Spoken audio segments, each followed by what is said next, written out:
स्वर्ग का मार्ग, जीवन की सीख। महात्मा बुद्ध के समय की बात है। उन दिनों मृत्यु के पश्चात आत्मा को स्वर्ग में प्रवेश करा के लिए कुछ विशेष कर्मकांड कराए जाते थे।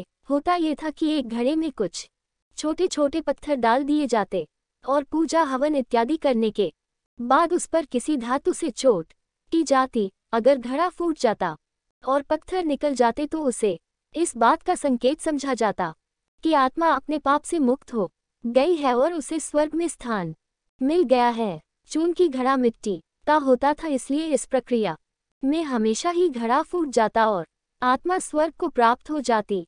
और ऐसा कराने के बदले में पंडित खूब दान दक्षिणा लेते। अपने पिता की मृत्यु के बाद एक युवक ने सोचा क्यों न आत्मा शुद्धि के लिए महात्मा बुद्ध की मदद ली जाए। वे अवश्य ही आत्मा को स्वर्ग दिलाने का कोई और बेहतर और निश्चित रास्ता जानते होंगे। इसी सोच के साथ वो महात्मा बुद्ध के समक्ष पहुंचा। हे महात्मन, मेरे पिता जी नहीं रहे, कृपया आप कोई ऐसा उपाय बताएं कि यह सुनिश्चित हो सके कि उनकी आत्मा को स्वर्ग में ही स्थान मिले। युवक बोला। बुद्ध बोले, ठीक है, जैसा मैं कहता हूँ वैसा करना। तुम उन पंडितों से 2 घड़े लेकर आना, एक में पत्थर और दूसरे में घी भर देना। दोनों घड़ों को नदी पर लेकर जाना और उन्हें इतना डुबोना कि बस उनका ऊपरी भाग ही दिखे। उसके बाद पंडितों ने जो मंत्र तुम्हें सिखाए हैं उन्हें जोर जोर से बोलना और अंत में धातु से बनी हथौड़ी से उन पर नीचे से चोट करना। और ये सब करने के बाद मुझे बताना कि क्या देखा। युवक बहुत खुश था। उसे लगा कि बुद्ध द्वारा बताई गई इस प्रक्रिया से निश्चित ही उसके पिता के सब पाप काट जाएंगे और उनकी आत्मा को स्वर्ग की प्राप्ति होगी। अगले दिन युवक ने ठीक वैसा ही किया और सब करने के बाद वह बुद्ध के समक्ष उपस्थित हुआ। आओ पुत्र, बताओ तुमने क्या देखा? बुद्ध ने पूछा।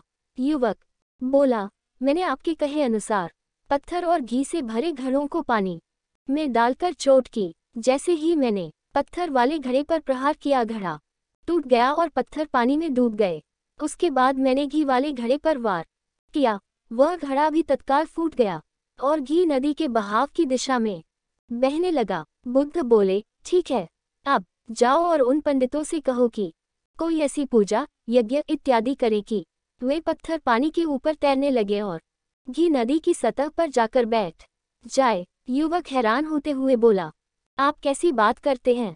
पंडित चाहे कितनी भी पूजा करे ले पत्थर कभी पानी पे नहीं तैर सकता और घी कभी नदी की सतह पर जाकर नहीं बैठ सकता। बुद्ध बोले, बिल्कुल सही, और ठीक ऐसा ही तुम्हारे पिताजी के साथ है। उन्होंने अपने जीवन में जो भी अच्छे कर्म किए हैं वो उन्हें स्वर्ग की तरफ उठाएंगे और जो भी बुरे कर्म किए हैं वे उन्हें नरक की ओर खींचेंगे। और तुम चाहे जितनी भी पूजा करा लो, कर्मकांड करा लो, तुम उनके कर्मफल को रत्ती भर नहीं बदल सकते। युवक बुद्ध की बात समझ चुका था कि मृत्यु के पश्चात स्वर्ग जाने का सिर्फ एक ही मार्ग है और वो है जीवित रहते हुए अच्छे कर्म करना।